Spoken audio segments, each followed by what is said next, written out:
Владимир Владимирович, мы вот только что наблюдали за вашим совещанием по редкоземельным металлам. Извините, но думаю, что сейчас всех журналистов мира интересуют редкоземельные металлы, но в несколько ином аспекте. Ведь США, скажу так очень мягко, настоятельно просят Зеленского подписать соглашение с ними по поводу этих ресурсов в счет оплаты помощи Украине прежней администрации Байдена. Как вы оцениваете перспективы вот такого соглашения? Нас это не касается. Никак не оцениваю и даже и думать не хочу на эту тему. Конечно, надо бы оценить эти ресурсы, насколько они реальны, сколько там этих ресурсов, сколько они стоят и так далее. Но это, повторяю, не наше дело. А вот то, что наше дело, это то, что мы обсуждали сейчас на совещании. Редкоземельные металлы очень важные, составляющие, очень важные ресурсы для современных отраслей экономики, и мы мало пока в этом направлении делаем, должны делать больше. И смысл сегодняшнего совещания направлен на то, чтобы сконцентрировать на первом этапе административный ресурс для работы по этому направлению. Мы, кстати говоря, готовы были бы предложить и американским нашим партнерам, когда я партнеры говорю, имею в виду не только административные, правительственные структуры, но и компании, если бы они проявили интерес к совместной работе. У нас, безусловно, на порядок, я хочу это подчеркнуть, на порядок больше ресурсов подобного рода, чем в Украине. Россия является одним из безусловных лидеров по запасам этих редких и редкоземельных металлов. Они у нас имеются и на севере, в Мурманске, на Кавказе, в Кабардино-Балкарии, на Дальнем Востоке, в Иркутской области, в Якутии, в Тыве. Это достаточно капиталоемкие инвестиции, проекты капиталоемкие. Мы с удовольствием работали бы совместно с любыми иностранными партнерами, в том числе с американскими. Да, кстати говоря, что касается новых территорий, то же самое. Мы готовы привлечь иностранных партнеров и так называемые новые наши исторические территории, которые вернули в состав Российской Федерации. Там тоже есть запасы определенные. Мы готовы с нашими партнерами, в том числе с американскими, работать там. В новых регионах тоже. Да, конечно. В эти дни мы вообще видим шквал заявлений и обсуждений, и все обсуждают Трампа, почему он так жестко говорит, что Зеленский должен пойти на выборы, что у него рейтинг 4%. Европейцы за все эти высказывания Трампа очень критикуют, и вообще уже сейчас звучат такие мнения, что вот нынешний подход президента США, он скорее играет на руку России. Как вы считаете, действительно так? Я считаю, что это абсолютно не так. У меня на этот счет своя точка зрения, и она противоположна той, которую вы сейчас изложили. Дело в том, что сегодняшний глава киевского режима становится токсичной фигурой для вооруженных сил Украины, потому что отдает нелепые приказы, продиктованные не соображениями военного характера, а политическими соображениями, при этом непонятно, на чем основанными. Это ведет к неоправданным большим потерям, если не сказать к очень большим или катастрофическим потерям для украинской армии. Становится токсичным для общества в целом, и об этом говорит, по-моему, сегодняшнее голосование в Раде по продлению его полномочий. Наконец, он загнал себя в тупик указом о запрете переговоров с Российской Федерацией по мирному договору, прекратил эти переговоры. И дело в чем? Дело в том, что он уклоняется от этих переговоров. Почему? Потому что в случае начала этих переговоров это рано или поздно, и, скорее всего, достаточно быстро приведет к необходимости отмены военного положения. А как только это произойдет, сразу надо идти на выборы. Не будет тогда оснований не проводить выборы. Ведь сегодня выборы на Украине не проводятся под предлогом наличия военного положения. Если переговоры, потом возможная быстрая необходимость отмены военного положения, но сразу надо идти на выборы. И вот здесь у нынешнего главы режима проблема. Потому что неважно, сколько у него, на самом деле не важно, сколько у него процентов, там, 4 или сколько. Важно другое, что у него рейтинг, по нашим данным, они носят объективный характер, ровно в 2 раза меньше, чем у его ближайшего политического возможного соперника. Это господин Залужный, бывший командующий вооруженными силами Украины, которого сослали в Лондон. У него ровно в 2 раза рейтинг выше. А если присовокупить к этому еще и возможную поддержку этого возможного кандидата со стороны других политических деятелей, в том числе бывших премьеров или бывших президентов, то шансов действующего главы режима победить на выборах абсолютно никаких нет. Они равны нулю. Но если, конечно, грубо чего-то не подтасовывают. Ну, и это тоже для него плохо, будет уж совсем заметно. Поэтому он является фактором разложения и армии, общества, и государства. И действующий президент Трамп наверняка это понимает и толкает его на выборы. Он хочет что сделать? Как мне представляется, хочет оздоровить обстановку, политическую обстановку на Украине, консолидировать общество, создать условия для выживания украинского государства. И в целом это не столько на пользу России, у нас все-таки конфликт с действующим режимом, сколько самой Украине на пользу. И, кроме всего прочего, ведь действующий президент объявил о том, что он хочет добиться мира, кстати говоря, мы тоже, и как можно быстрее. А действующий глава режима, он стоит на пути к достижению этой цели. Вот отсюда и позиция, как мне представляется, президента Соединенных Штатов. И она не связана с тем, что это находится в наших интересах, в российских. Это, скорее всего, в интересах Украины, украинского государства с целью сохранения украинской государственности. Против чего мы тоже, против этого мы тоже ничего не имеем. Хотя, конечно, нам бы хотелось, чтобы эта территория не использовалась в качестве плацдарма для нападений на Российскую Федерацию, не использовалась в качестве враждебного для нас плацдарма, чтобы в конечном итоге это превратилось в дружественное соседнее государство. Уже множество, каждый день слышим самых разных заявлений Трампа. Вы с ним встречались не раз, недавно совсем, телефонный разговор у вас был. Он действует на основе эмоций? Ну, конечно, нет.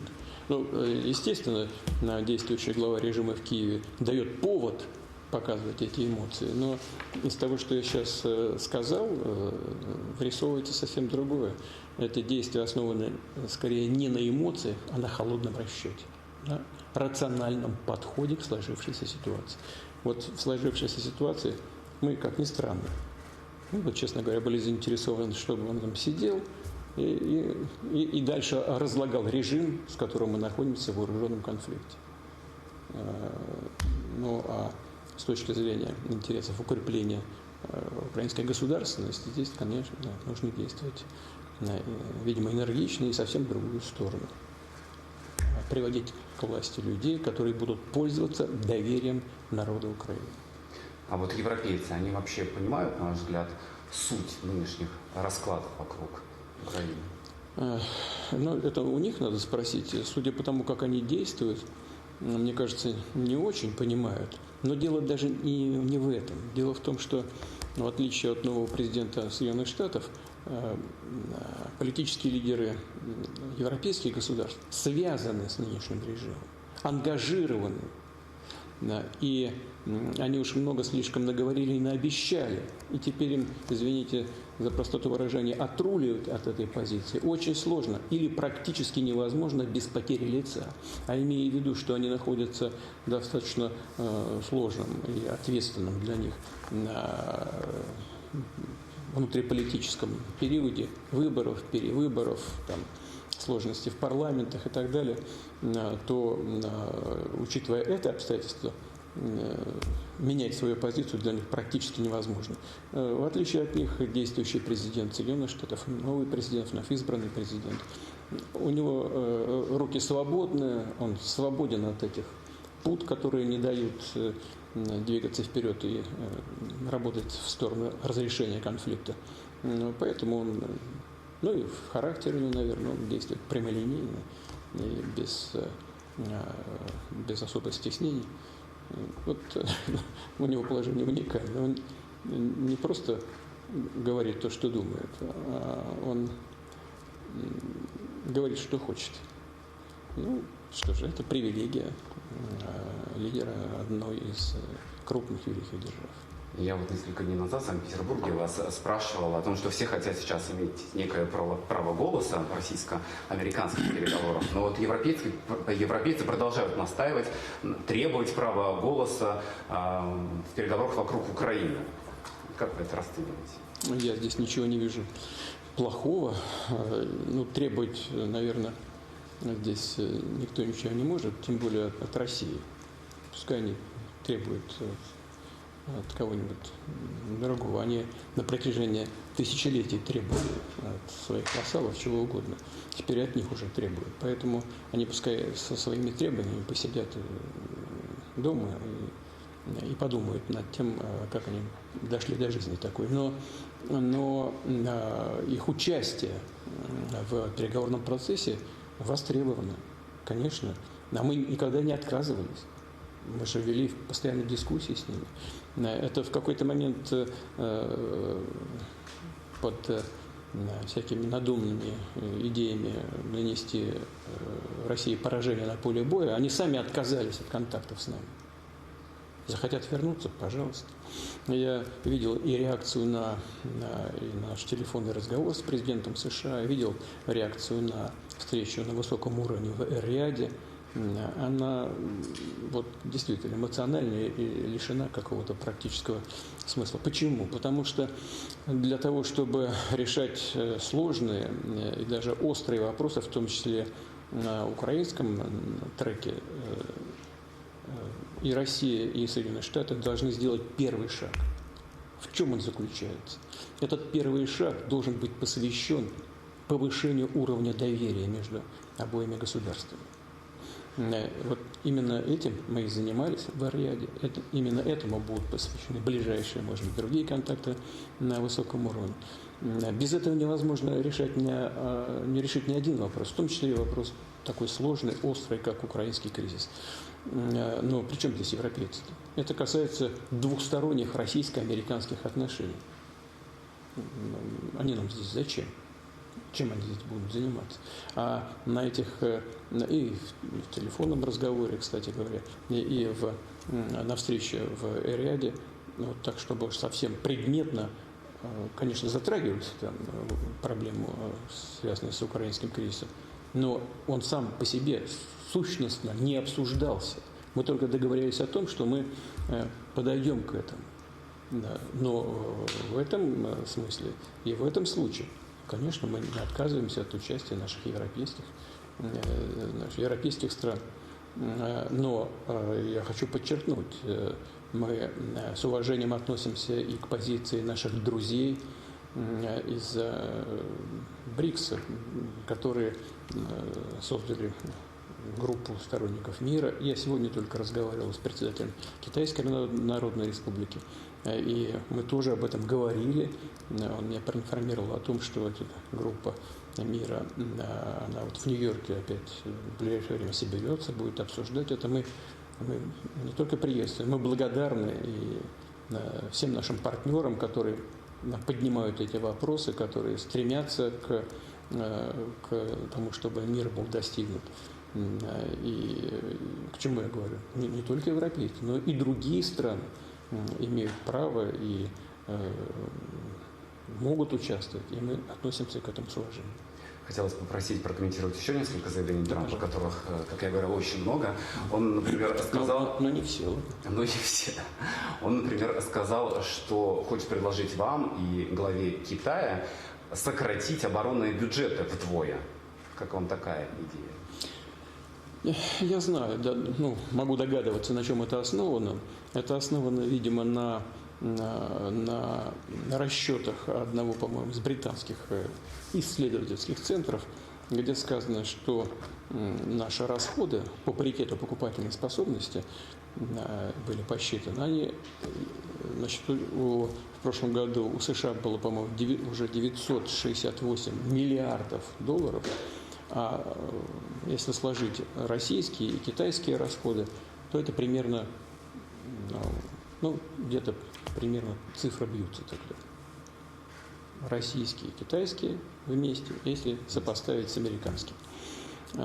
Ну, во-первых, надо это все посчитать. Это расчеты там, британского центра. Это может быть корректно, может быть не очень корректно или совсем некорректно. На это надо посмотреть. Первое. Второе. Я никак не могу комментировать то, как к этому отнесется Китайская Народная Республика. Там были с американской стороны разные заходы по поводу стратегических наступательных вооружений, по другим очень серьезным вопросам. Поэтому это дело Китайской Народной Республики. Но мы могли бы договориться с Соединенными Штатами. Мы не против. Мне кажется, что идея хорошая. Соединенные Штаты сократили бы на 50%, и мы сократили бы на 50%. Ну а Китайская Народная Республика потом бы присоединилась, если захочет. Мы считаем, что предложение хорошее, и мы готовы к дискуссиям на этот счет. Трамп также ввел пошлины на импорт стали и алюминия в 25% из всех стран. А мы ведь когда-то в США неплохо работали вообще по теме алюминия. Как вам вот такая торговая политика? Знаете, я сейчас не хочу комментировать торговую политику Соединенных Штатов. Она на протяжении уже многих лет связана с санкциями. Мы считаем эти санкции незаконными и вредными для мировой торговли, для экономики. И она, на мой взгляд, наносит ущерб и нам, и тем, кто эти санкции вводит. Что касается торговой политики, повышенных ставок, пошлин и так далее, ну, это каждая страна определяет самостоятельно, что ей выгодно, что не выгодно. Логику я могу понять, перетащить производство к себе, создать рабочие места, заставить платить налоги во все уровни налоговой системы и так далее, и так далее. Но на каком-то этапе, безусловно, эти действия будут сталкиваться с определенными трудностями, связанными с инфляционным давлением, с повышением стоимости товара и так далее. Но это специалисты знают, они вам расскажут это в деталях. Что касается алюминия, то в 2017 году, по-моему, мы где-то 15% поставляли от всего импорта американского, примерно 15% шло из России. Вообще в США, если мне память не изменяет, они примерно 60% необходимого алюминия производят сами, 40% получают по импорту. Вот 15% поступало из Российской Федерации. Основной импортер сегодня – Канада. Если будет принято решение открыть американский рынок для наших производителей, то мы могли бы примерно 2 миллиона тонн на американском рынке продать. Это не повлияло бы существенным образом на формирование цены, но, на мой взгляд, все-таки оказало бы сдерживающее влияние на стабилизацию цен. Но кроме этого, и что самое главное, на мой взгляд, это то, что мы могли бы вместе с американскими компаниями подумать о совместной работе по этому направлению. Ну, например, в Красноярском крае еще в советское время были планы строительства новой гидроэлектростанции и создания дополнительных производств по производству алюминия. Ведь алюминий – это прежде всего энергия, и желательно дешевая энергия. Гидроэнергия, она дешевая, и, кроме всего прочего, она еще и такая экологически чистая. Поэтому там есть, уже повторяю, еще с советских времен были такие планы. Это, правда, капиталоемкий, инвестиционно-емкий проект. Ну, по предварительным оценкам он стоил, или будет стоить в сегодняшних ценах, где-то миллиардов 15. Ну, мы можем подумать над этим. Да, политика действующего президента сегодня заключается в том, чтобы размещать производство на территории Соединенных Штатов. Но если их компании американские будут работать у нас, то это тоже выгода и немалая, потому что и компании будут зарабатывать прилично, и соответствующие объемы алюминия будут поступать на внутренний рынок по абсолютно приемлемым рыночным ценам. Здесь есть над чем подумать. Так же, как и над совместной работой по редкоземельным металлам, да и по другим направлениям, включая, допустим, энергетику.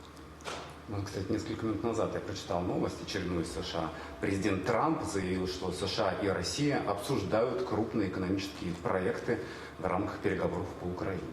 Да, некоторые наши компании находятся друг с другом в контакте и такие проекты обсуждают. Спасибо огромное. Спасибо вам. Спасибо.